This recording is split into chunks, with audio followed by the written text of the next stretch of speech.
Welcome back, everybody. So, on my channel, we talk about kind of whatever I feel like talking about because that's the way my life works. Usually, these days, it's been books, a little bit of RPGs, a few other things thrown in, but I wanted to talk about sort of a combination of my two sort of loves in life, if you will, and that's science fiction and RPGs. There's a hybrid approach to it. It's been around forever, called Gamma World. Far from the only one, but I wanted to start here. So I invited Bill Sylvie to come in and chat with me because Bill runs a channel on YouTube, has a strong presence over on X, and has a Friday night live stream where they play first edition Gamma World. Mhm. So I wanted to dive in and talk about it because it's not a game that a lot of people really ever played, at least not as widely as like Dungeons and Dragons and things when it came out. So um, it's a little bit different. The rules are essentially the same, but I'm going to throw the I downloaded the good book off of Drive Through RPG, so you can get a PDF of it. They are Mhm. out there. Depending on the edition you want to play, they run anywhere on eBay from $20 on up to 200 if you want a pristine first edition set. This is the first edition PDF. And if you've been around RPGs for any length of time, you know certain names stand out when it comes to game designers. Jim Ward is one of those names, and you'll see right there. Jim Ward was one of the guys who came up with this, along with Gary Jaquette. Do I have that right, Bill? I think it's Jacquet, but I Jacquet. I could be wrong. Gary, we'll Uh, just call him Gary J Gary with a J instead of Gary with a with a G. instead of instead of Gary with a G followed up. Um, and really, the game is pretty simple. It's you only need the one PDF file to play it. It's what Hmm. 38 something pages, maybe 40 pages. Yeah. It's 45, including a sample world design. Um, very simple game. Bill, you want to tell people what kind of first attracted you to it? Because you've DM'd this a lot. I have GM'd it a lot. I only really got into the play of the game in the last few years, but Gamma World occupies a practically unique space in the post-apocalypse genre setting. Now, I don't think any of us who do tabletop are not familiar with the idea of what if the key was turned, what if the bombs were dropped. There's an entire subgenre of tabletop role-playing games. You have things like Aftermath, you have even TMNT, Teenage Mutant Ninja Turtles After the Bomb, and other weirdness. You Fallout. have you have things like Twilight 2000, which is a very gritty, grim, dark military simulator after apocalypse type game. But what drew me to Gamma World, even back when I was a kid, and it was like, look, I have $10 to spend on allowance. I can buy a D&D module, or uh, I cannot. So purchasing a then 12 or $15 box set wasn't on the menu. But what always attracted me to it was the idea that this is not US versus USSR. This is not US versus China, um, or even the somewhat futuristic sort of mid-apocalypse setting of, say, Steve Jackson Games Ogre, where the geopolitical situation is slightly weird but essentially recognizable. No, what happens in Gamma World is that it is set 200 years from our present day today. 24th 22nd century. century, I think. Yes. Well, I mean, the pre-war setting is 200 years, and it is literally a Jetsons future. Um, you have things like nanotechnology, anti-gravity, uh, much to the sorrow of the world. You have not suitcase nukes, but literally vest pocket nukes. Power armor, death rays, portable laser weapons. Um, Flying cars. People say, "Where's my flying car?" Well, it's right here in Gamma World. Um, Exactly. so when the war breaks out, it is not merely a case of this city is destroyed, that city is destroyed, this section is rendered uninhabitable, that section is rendered uninhabitable. The amounts of energies used, and Tim, I don't know if you have a PDF of the 1E Gamma World North America map that comes with that box set handy, but it I do is not. familiar but frighteningly changed, because of the weapons and the technologies used in that brief few days of warfare in the mid 22nd century.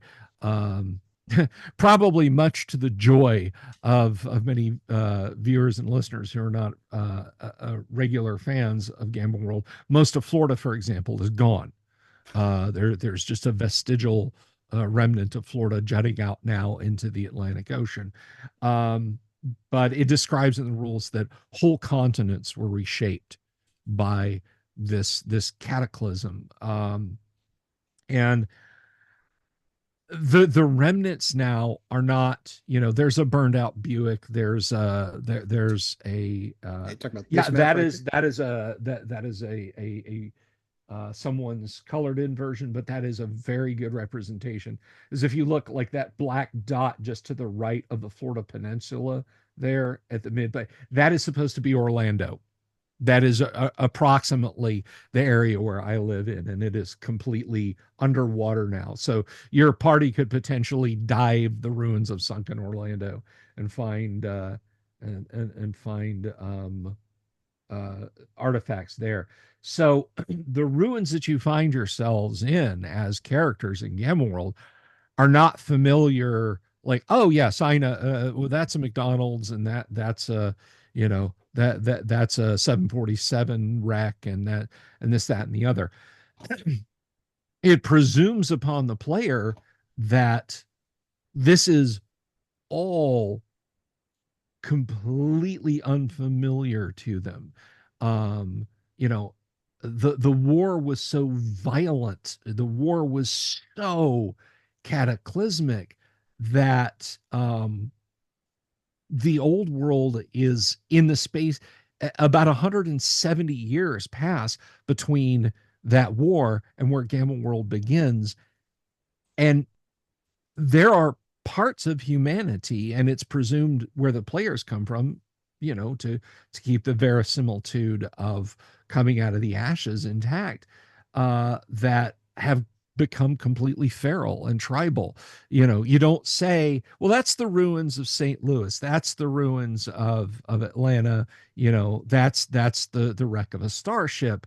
It's that's the great glow. We don't go there. Men fall sick with an unknown illness and perish if they get near that. That is the great metal serpent that lies broken across the land from the fall of humanity. And it's only been 170 years since this happened. I mean, I think a limited, now I'm delving into an area that Gamma World does not deal in, but I would think after a good, let's just round up and call it 200 years, that even if it was an industrialized, I mean, like late 19th, earliest 20th century level of industrialization, that 200 years after normal nuclear exchange, that the world would be essentially back on its feet. That's not the case in Gamma World. And the cover art for Gamma World, that box just over your left shoulder, Tim, speaks volumes. I mean, that could be Amarillo, that could be Could be Boston, Dallas. that could be Dallas, that could be any city back there, and Well, it is overgrown. It's like you are going out into a howling wilderness where the familiar is only slightly familiar, and it's terrifying and well, dangerous. well. So let's think about that for a minute. Like, take the year we're in now, the year of our whatever 2025, right? Mm-hmm. How many people actually know how to farm? I mean, if you needed to on an industrial scale, um, slaughter animals. How many people legitimately know how to do that without electricity? Right? Yeah. Not a whole lot. I mean, there's some farming communities, rural communities. A few people are like, well, I'm a hunter, I could do it. You can for you and your family. Now do that for the entire city of Richardson, Texas. Right. Right.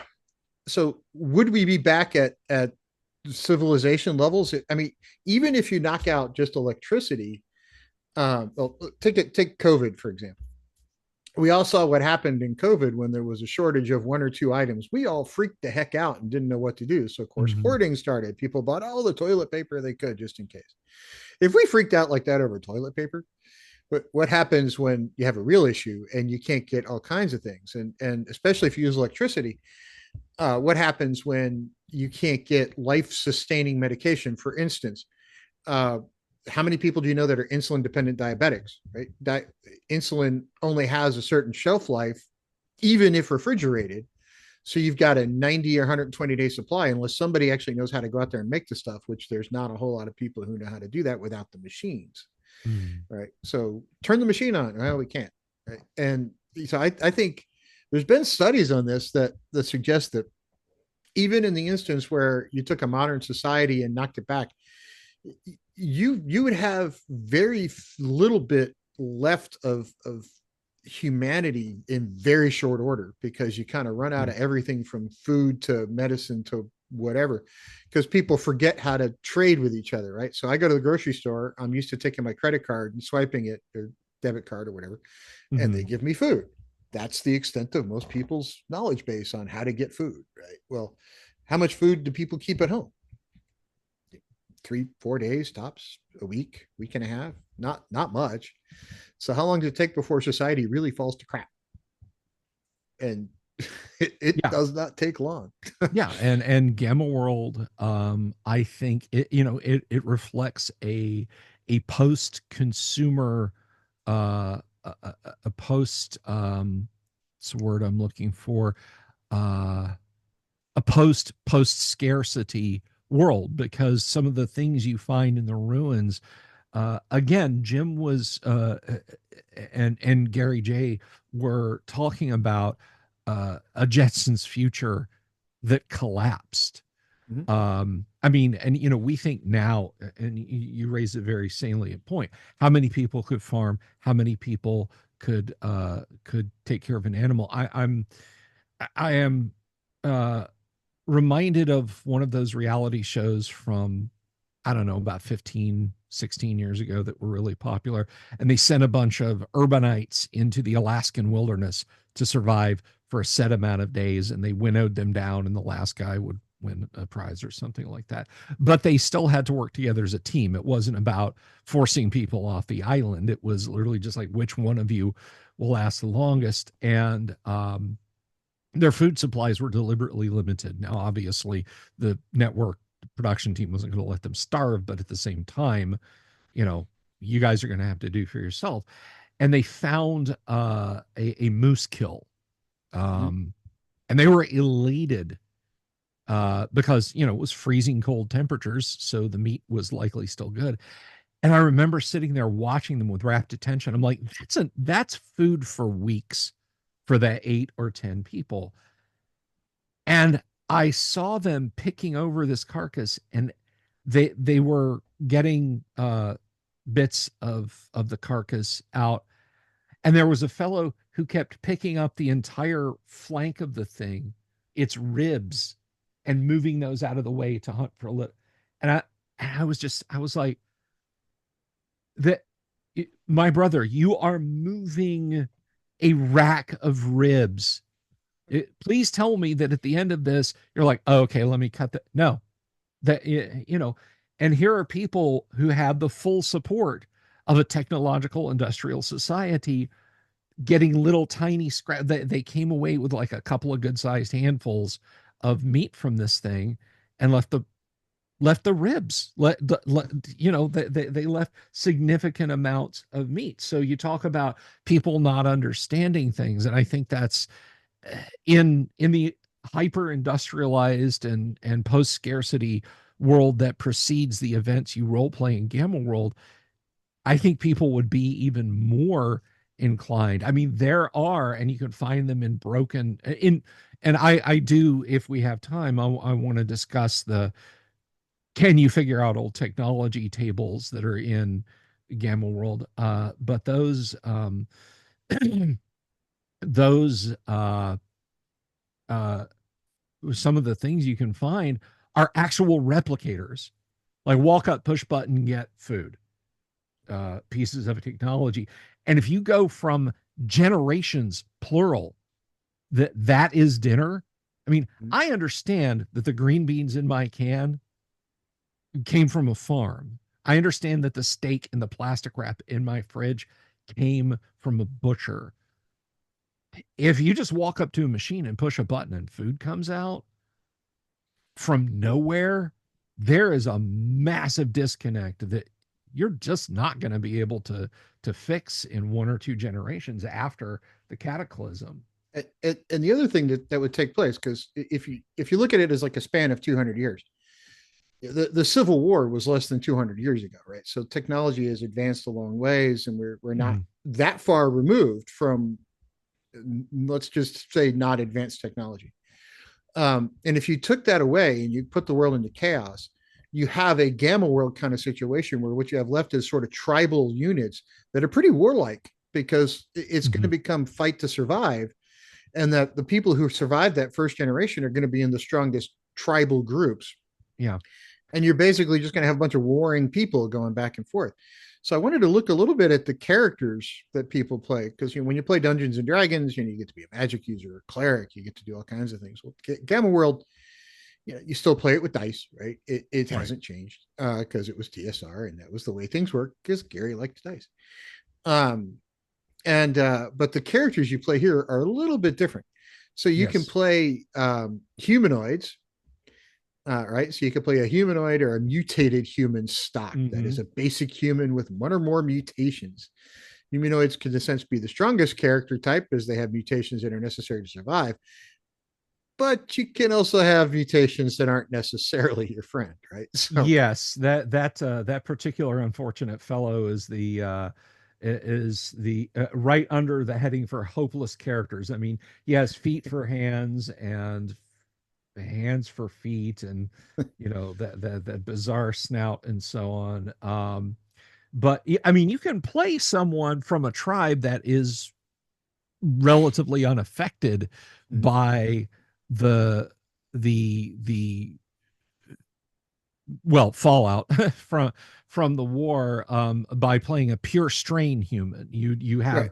no mutations, but then if you're like, hey, my guy is a 6 foot tall armadillo, then there's absolutely room for you to do stuff like that, because again, the technologies that were unleashed in the war, the shadow years, as it is colloquially called by the post-apocalypse survivors, um you had stuff like nanotechnology that would turn a person into a dog.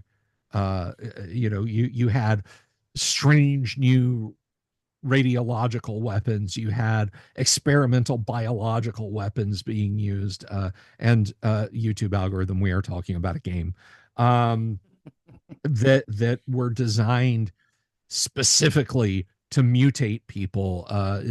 So this, again, this is not, okay, it's nuclear weapons and VX gas and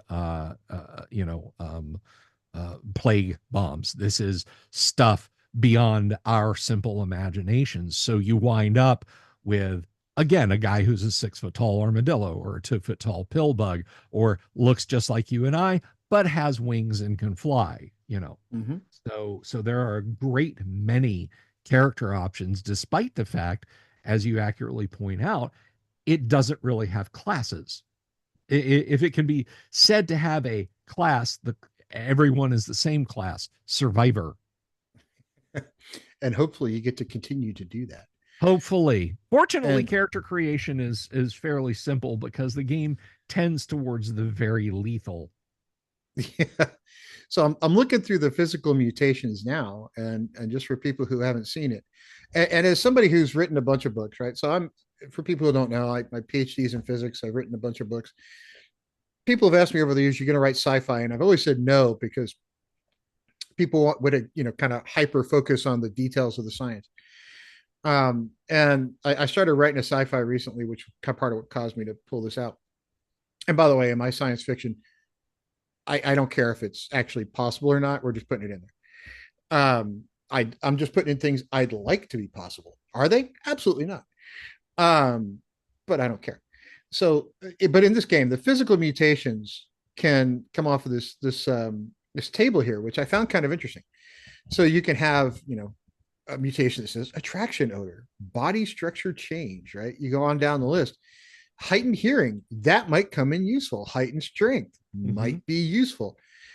No resistance to bacteria, that one could That backfire. yeah, there's a lot of those that are um fairly lethal. I mean, I think there's some of those physical defects that Jim put in for the lulls. Um, some of them can be fun to work with. It's Mhm. like, hey, the whole party's gonna do X. Well, I can't do X. I'll die if I go over there and do X with you guys. So, I'll sit over here and watch the camp or whatever. Um, Well, I like this one, double physical pain. yeah, you just take twice damage from every attack. Yeah. Um, but uh, there are a fair amount of mutations, and you can get good mutations and bad mutations. The D represents the defect. mhm. Um, so again, you got double physical pain. You might have diminished sense. Now, diminished sense is interesting because you mentioned earlier, what do you do after the bomb if you've got, a particular condition? Well, I until I had surgery on my eyes back in 2011, I had just a horrible nearsightedness. I mean, things were a colorful blur after about 8 feet. Mhm. Um, and up until I had the surgery, I wore contacts and glasses. Well, let's, what what do I do if my glasses break? Obviously, my disposable contacts are going to run out in a matter of a couple of months, and I better take care of that set of glasses. Well, there's a perfect real world example of diminished senses vision. Mhm. I simply, hey, I think there's a rusted out Volkswagen Hulk. And, by the time I get close enough to it to realize it's a sleeping herp, which is a giant beetle that spits acid, it's too late for me, right? Exactly. And there's also, in addition to physical mutations, there's mental mutations, right? So Yes, uh, because it's the thought that counts. it's the thought that counts, and unless you have the complete mental block, and then you don't have that problem. Right. There's also one called poor dual brain, which is kind of interesting. Um, but then there's telekinesis, and there's teleportation, and there's thought imitation, and there's weather manipulation. Some There's of these you time can travel. You can actually, time it travel. it requires, like, you have to have an intelligence of this, you have to have this other mutation. But yeah, you can wind up with a character who can travel time. And if you get that, good luck surviving your game master, because they're not going to want a time traveling character in their game. I'll go back to 5 minutes ago before that happened, Chief.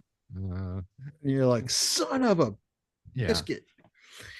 No, I'm with you. The but there's also, as a GM or a game, as somebody who's going to put together the scenario, because in Gamma World there's a few modules that are out there, but there's not a ton, right? So mostly it's sort Right. of homebrew stuff. um and in those homebrews, you sometimes, in Dungeons and Dragons, because there's hundreds of pages of rule books, you're like, let me go find a way I can do this thing I want. There's got to be a character somewhere that does it. In this one, you've got it in the rules. It comes down to, like, it gives you a table of 50, 40 something different choices for plant and vegetable mutations, right? So for the truly creative game master, this game's like sky's the limit, man. You could do kind of It anything. really is a an ultimate sandbox kind of kind of uh system. And I mean, you're spot on with the modules, because I mean, what I knew guys who played Gamma World when I first heard of the game back in the 80s, and it seemed to me that it was endemic amongst the people who played, that they, even setting aside the fact that Gamma World takes place essentially 400 years post 1980s America, um, the number of people who said, "Yeah, our campaign is set in Orlando," or "Oh, we, you know, Bob grew up in Chicago and he knows all about that, so we set the game in the ruins of Chicago." So, uh, unlike say classic D&D, where it's like, okay, it's the Forgotten Realms, and I can set all this stuff around. Well, what do we do? Well, there's a dungeon, go explore the dungeon. In Gamma World, it almost seems more like, let's rediscover our our world. Let's find out what's happened to it in the ensuing 4 centuries. um and that leads to an almost baked in consideration for, like, 90% of the play is sandbox play. It's literally just, here's the world. Where do you guys want to go? What do you want to do? There is no, the local baron says, go clear out this missile silo for me.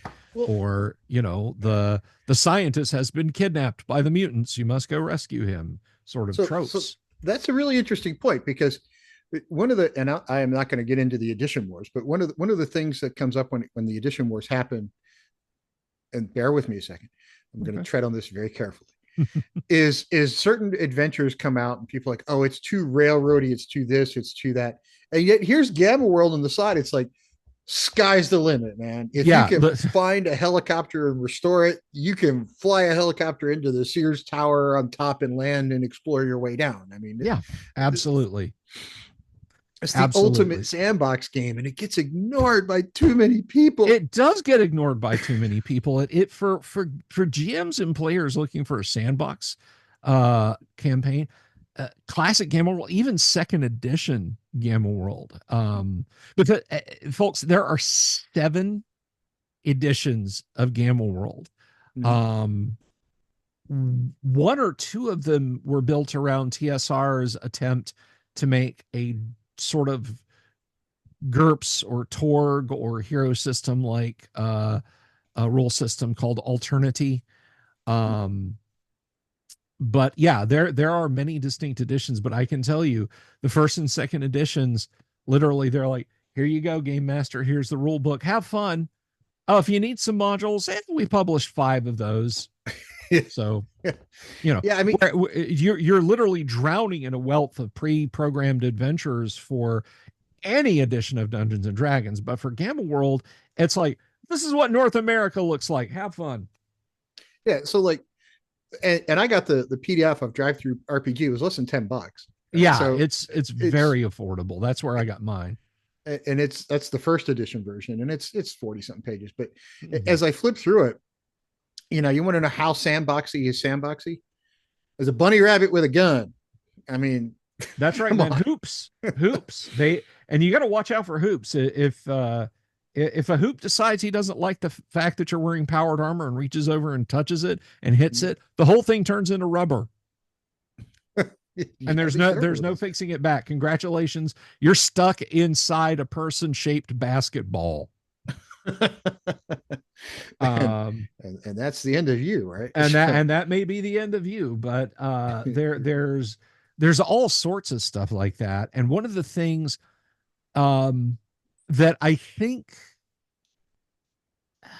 it really points up the whole notion of, you may not understand how to use that, and that may not be what you think it is. And if you could pull these up, Tim, are the technological flowcharts for determining how well you can understand a given piece of technology. They're way towards the back there. Artifacts and equipment. I think you're looking at like page 29, 30, something like that. But there are Okay. these flow charts. And the interesting thing is, those flow charts actually come from an earlier TSR war game called, I think, Star Explorer. But somebody out there in the audience, in the comments, can correct me. But when we pull these charts up, um, anytime you're you find a piece of technology and your character doesn't know what it is, you've never encountered it before. Just a little further down, Tim, I think we'll get to those. There we go. Anytime you find, like, here's chart A: pistols, rifles, energy weapons, grenades, bombs, missiles, defensive armor, uh, portent, which is not a rumor of things to come, but it's actually a portable energy shelter, energy cloak, control baton, communications device, anti-grav sled, UV IR goggles, etc. You have these flow charts, which, by the way, again, I think these come from a sci-fi exploration game. Um, but you notice the skull and crossbones down in the center left. Mhm. uh, you can injure yourself with old technology. Yeah. And depending on what it is, the severity of the injury can increase, and it's entirely up to the game master what that is. You'll note that missiles, Tim highlighted grenades there. Grenades are one of the things that you can find. And this chart is fairly simple. What the numbers mean is you roll a d10 to try and advance through each category. You can get stuck in a loop, not figuring things out. And when you get to F, when you get to the last one, you figured it out. Now, if it falls, if you're, say, you find a grenade, it's a blue grenade with a white stripe, and you're working through, the game master knows that it is a photon grenade. That if the photon grenade goes bang, your character disappears, not takes damage, not gets a saving throw, not no. You're free floating electrons. Um Yes. if so, if you okay, I rolled a 1. All right, that's great. Okay, I rolled a 3. Oh, that's awesome. Oh wait, I rolled a 10. Well, that's not so good. I rolled another 10. Oh, well, that's really bad. Oh, I rolled a third 10. Okay, now roll up another character. And the more technologically advanced they get, the more insidious these charts become. By the time you're rolling on chart C, Like a broadcast power station. yeah, exactly. Main building computer, a bubble car, which is, that goes back to that Jetsons future. It's literally the Jetsons car. Um, by the time you're figuring this stuff out, you've got so many delightful ways to injure or kill your character or damage the technology. And you could go through this entire table, like you find something. It's shaped kind of like your crossbow, but it has no bow part. Oh, okay, that's probably a gun. I'll start rolling on the table. And you go through the whole thing, and then the game master rolls on the table to see if it even works. Oh, that's just mean. So, but even if a device doesn't work, once you figured out how to use it, you never have to do that again. It's not like, well, I knew how that power armor works, but I don't know how this power armor works. If you know how one set of defensive armor works, you know how all the sets it. So uh, that goes back to the Howling Wilderness thing. You have probably been brought up over 20 years, however old your character is when you start. Um, maybe your settlement, your village, at least understands that there's old technology, but they certainly don't have access to everything. Mhm. So that's where those charts kick in. And it's one of the more delightfully insidious parts of Gamma World, because everybody wants a ray gun, everybody wants a powered armor suit, everybody wants a rocket launcher, Plasma grenade. a plasma grenade. But do you really, really want to risk disintegrating your character to get it, right? That depends. So And so the game master can liberally sprinkle these devices across the game world. If you go into, say, the flooded ruins of Charlotte, North Carolina, you might find, every city block has an artifact or two lying yet unscavenged in the ruins of a building. Um, Whereas just crossing the open desert, you'd be lucky to find the shelter of an ancient ruined vehicle to keep you out of the sun for a few So, hours. outside of Fort Bragg, there's just going to be big signs that say, "Just don't bother. Yeah, Don't, exactly. just don't go in Exactly. there. You're gonna Oh, die. It's just the yeah. way it's going to work." Yeah. So, around any military base, it's like, no, no, just stop, And just stop. military bases do feature prominently in some of the scant literature for classic Gamma World. The play example that comes in the rule book deals with a group of adventurers going into a military base, for example. Yeah, I would think that or police stations would just be a place where you're just gonna kill yourself. Yeah, It's potentially. like you accidentally locked yourself in a cell and you don't know how to get out. So Yeah, yeah, exactly. good luck. I think there's an example in the military base of, if the characters blow a hole in the wall with a grenade and then try and hide in the hole, a maintenance robot will activate, come and weld a metal patch over it. You know, it's like, So what okay, happens? hold Is, on. I just want to know how freaked out people would be if the characters would be in one of the travel units if all of a sudden you found a power generator, got it to work, a TV and a VCR. What is this magic box? That That just is that is entirely possible. Now we played one of the few published modules that we played for a few weeks on stream on Fridays. It was GW1 Legion of Gold. And one of the things you can find in a Fallout shelter is basically a portable DVD player. Now, the game was written in 1976. I don't think Jim had any real knowledge of laser disc media, which was only at the experimental stage in labs back in that time. But he actually did describe a portable media player with um, he never names it. He definitely skirted it, but it's clearly describing a few seasons of I Love Lucy on it. So your group can find a portable media player and watch some episodes of I Love Lucy if they're lucky enough to figure out how to use the tech. So this is RPGs for. It's been years since I played. I think I've only ever played one or two sessions. This is RPGs for truly imaginative people that really want to role play. This is not Yeah, just for hack and slash dungeon crawl kind of people. This is I'm going deep.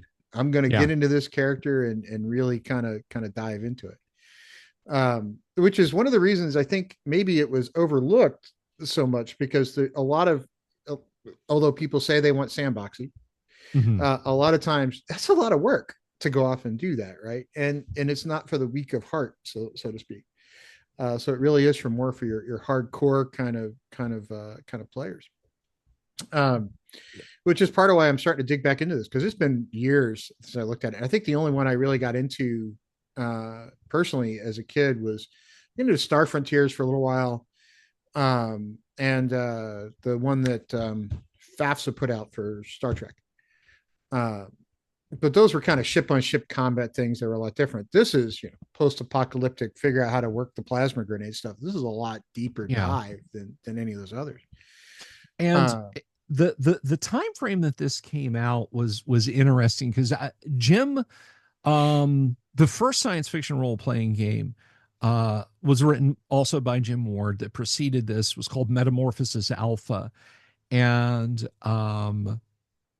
it's it draws a lot from an old Canadian TV science fiction show called Star Lost, but also another one, Robert A. Heinlein sci-fi novella called Universe, both of which deal with malfunctioning generation starships that are they have large hydroponic or just plain they're big enough to have garden sections in them. Mhm. And those garden sections, a mile long, 2 miles long, 3 miles long, whatever cataclysm overtakes the ship, and leaves it in sort of a post-apocalypse state, the generations that come along after believe that they're on a planet somewhere, that they just live in a jungle on a planet. And their journey of rediscovery is finding out, hey, we're actually in space, and we're in a giant craft. And by the way, that is a prequel. It is directly tied to Gamma World, but explaining how gets really into the weeds. But the science fiction of the late 1960s to the early 1970s was really kind of unpleasant. I mean, we had things like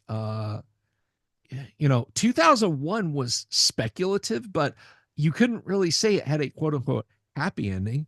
But then you Yeah. look at things like Omega Man, Rollerball, Planet of the Apes, Logan's Run, Idaho Transfer, um, what's Silent Running, all fairly unpleasant science fiction movies. And I think and Jim and Death Race. We can't Death forget Race, Death Death Race, Race. absolutely. And I mean, as tongue in cheek as it is, it very much fits that, you know, grim post apocalypse future kind of thing. Um, but I think that zeitgeist, that feeling that was prevalent in media at the time is reflected quite a bit in Gamma World. Now, what did we get the year after Gamma World came out? Star Wars. Space Yeah, we're gonna fantasy. right around It's the same time. hopeful. The heroes do win. It's all the great adventure serials from the 40s and 50s and even early 60s splashed up on screen and given a science fiction polish. So I think that just as Gamma World could have been hitting its stride, you had people saying, yes, science fiction, but uplifting science fiction. I want to forget that there's 23,000 nuclear weapons in the USSR and 18,500 nuclear weapons in the USS pointed or US pointed at each other. I want to set that aside. If I'm going to sci-fi, I don't want it to be, your character was born in one of the few non-radiated parts of North America. So Yeah, it was more like the uh trying to blank on the name. Your favorite sci-fi movie, Blade Runner. Blade Runner. Not like the Blade Runner future where we've got Yeah. 30 billion people living on the planet and we're just trying to figure Yeah, out what's well, human, what's Blade Blade. Runner cyberpunk, and that's another video Yeah. altogether. But no, I think people were looking for something to lift their spirits, and Gamma World starts, and I don't know if you want to pull this up, but Gamma World literally begins with quotes from the Book of Revelations. It's not a happy scenario that you are presented with the cessation of so much life and the turning upside down. So it required Yeah, so like a right here it puts you right into it, right. The year is now yeah 2471. It is nearly impossible to describe the vast changes that have occurred since the devastation of the Shadow Years. The weapons which had wrought the destruction were many and varied. Targets were seared by lasers, blasted by fusion devices, and raised by new and unfathomable energies developed in the final months of the conflict. Right. So we've gone through this whole conflict where people were like, get bigger, get big, more yeah weapons, throw more at them. Right. It's like the end of World War II, where it's like bigger's better, man. Just go. Right. yeah Um, very so much so. they did the same thing. It's like, oh, build me more to destroy stuff better. Now with that said, I interviewed the late Jim Ward a few times over on my own channel, and you guys can find those videos if you want to go check those out and get a little bit of insight into the design. But I asked Jim both regarding Metamorphosis Alpha, because The premise of Metamorphosis Alpha is, again, that the generation starship that people were in cryosleep on as it was flying through space, something terrible happens to the computer systems. So the later generations that were awoken from a cryosleep literally were feral humans, and mutants, of course. And then, of course, everything that we described in Gamma World. But I asked Jim, I said, was there, in your head, is there the thought that the players, if they survive long enough, can do things in Gamma World and in Metamorphosis Alpha to turn things around, to begin a process of healing, to reestablish the world, to end the Mad Max feeling of things in Gamma World, or the just adrift forever with no hope of uh, of control in Metamorphosis Alpha. And Jim said, absolutely, 100%. The overall goal in Metamorphosis Alpha is to someday be able to take control of the Warden and get it back on track to exploring, and finding a new colony world. And in Gamma World, it's, can we do something to start to fix things? Even if we can't fix the whole planet or just our characters, can we initiate changes to start writing the world? And I think that's wonderful. I think that's uplifting, and I think that's hopeful. Unfortunately, I think in all the torque grenades and miniature nukes and power armor and mutant grass that can suck out your life if you step on it, a lot of people forgot that and just thought the game was just a death trap. It was, okay, we'll make Gamma World characters because that'll take about 5 minutes a piece for each of us, and we'll play for an afternoon. And Bobby got turned into a pool of jelly, and Janine got sucked into a computer and reduced to food cubes, and my character killed himself when he put on a suit of power armor. Okay, that was fun. People don't really look at the long term of Gamma World as the overall, the big capital Q quest is do things that can fix things someday. Okay. And to play the game, this is one of the things I hear people talk about, because I go to local game shops, and I run into parents with kids because I have kids, and they're always like, "Oh, where do we start? And is it expensive?" And blah blah blah. Right? Because you never know if your kid's going to play it up for a long time, or if I have to buy $150 worth of books and the kid's going to play it twice, right? So for less than $10, you can get a PDF of this, or one of the newer editions. They're not expensive, No. but the suggested equipment would be, this book, um, graph paper, hexagon paper, sheet protectors, notebooks, pencils and papers, imagination, one very patient referee, and players where the more is the merrier, because you're going to kill Yes. you. But the thing that I like, that I'm taking away from this conversation, is it'd be pretty easy to come up with some one-offs, right? So some one-shots, right? So one of the Mm-hmm. criticisms people give to Dungeons and Dragons is, both from the player side and from the game master side, to potential new players, is how often are you actually going to play? Are you going to commit to playing every week on whatever night? And you get players who are like, oh, I only want to play a couple of times, and it's tough to find a table if you're the kind of player who just wants to be casual about it. If you're committed, it's a little bit easier, but you're going to have to really be committed. Gamma World seems to lend itself to sort of one shots in ways that some others may not. Right, so mutants can come and go, and humans Mm-hmm. can disappear and appear, and it can lend itself to a little bit easier use like that, right? So at least that's the way it seems. And I know tables, people love to have consistent players around the table, but it sometimes it's nice. Like in our Tuesday night game, we had somebody who joined for a couple of weeks and then disappeared. It was kind of nice to have that sort of input from a different voice. So occasionally it's nice to have sort of transient players come through as well. I think it can shift the dynamic of a table, and people can learn from somebody new. So Mm-hmm. that's one of the things I'm taking away from this. So Gamma World, check it out. I don't want to go on forever, but Gamma World, if you had to tell a new player one thing, what would the one thing be?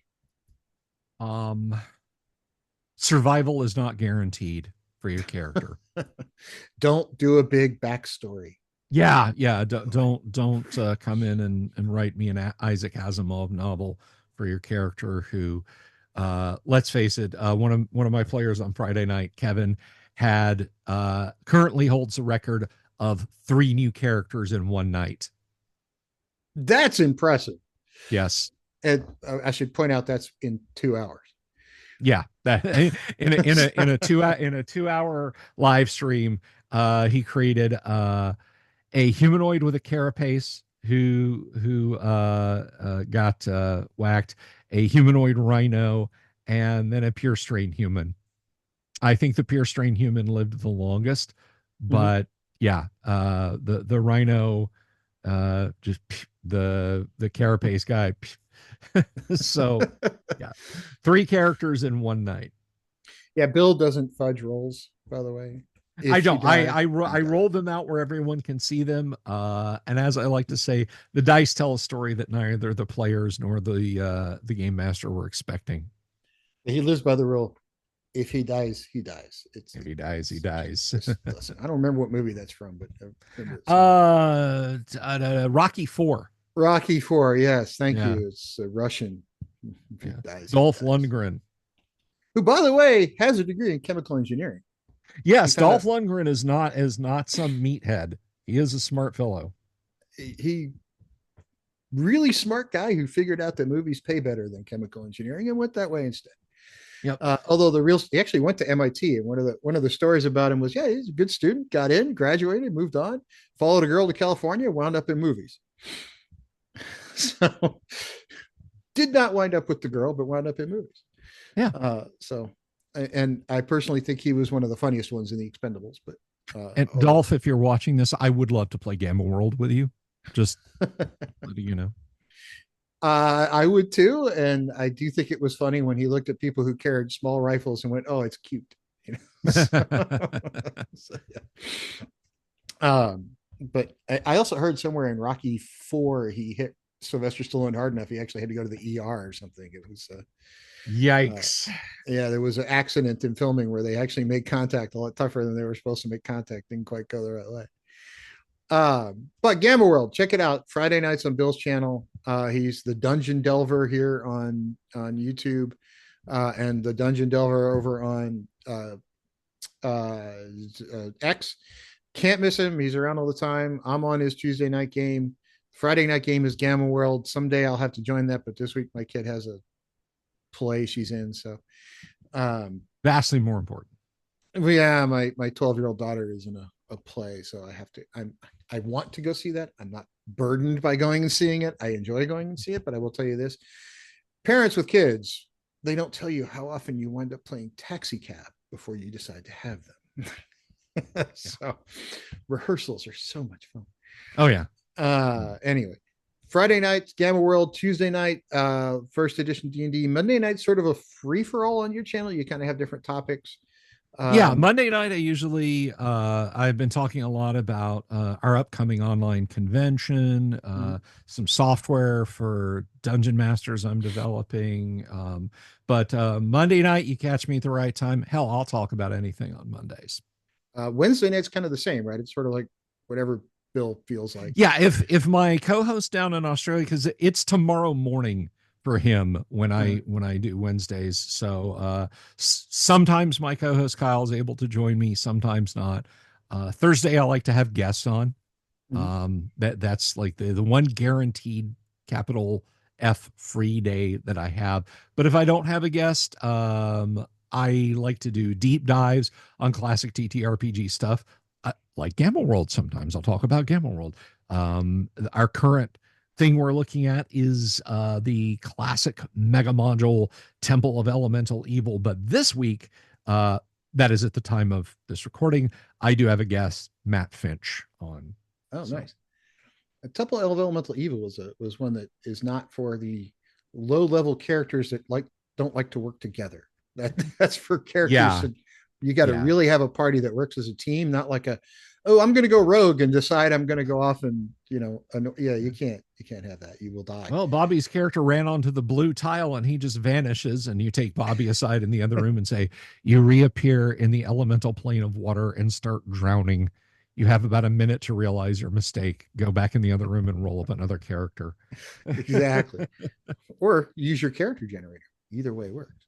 Use the character generator. Thursday night is another sort of free for you get guests usually on Thursday night, Yes, on and Thursday. Friday night is Gamma World, and occasionally you show up on the weekends. Just Every once in a blue moon, if somebody wants me to stream with them on the weekends, or if I've got something really exciting happening, I will throw a weekend stream. But I like to have at least a couple of days of downtime. okay. One last question before we go. Who's your Yes, sir. favorite sci-fi writer? Ooh, my favorite sci-fi writer. Oh, but then see, we've got to say, are we talking hard SF? Are we talking Just in general. just in general, my favorite sci-fi writer? Um, oh gosh, that's a tough one. It may be a little on the nose, but I think I'm gonna have to go with ooh, gosh, Tim, you don't. Oh man, I use it.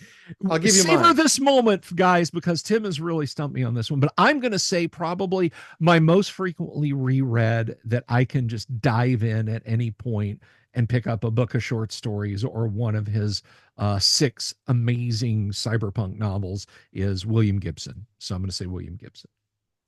Okay. For me, it's a little bit different. I have a two people who, when they work separately, are not nearly as good as when they co-author books together. Um, Larry Niven and Jerry Pournelle.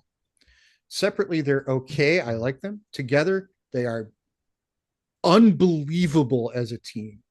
You Yeah. get those two guys working on the same book, and it's just off the charts, crazy good. Um, so separately, I love them both, but together, oh mother of God, it's something special. Oh yeah. So you get both voices. All right, thank you for stopping by, everybody. Gamma World on Friday night, and we'll see everybody soon.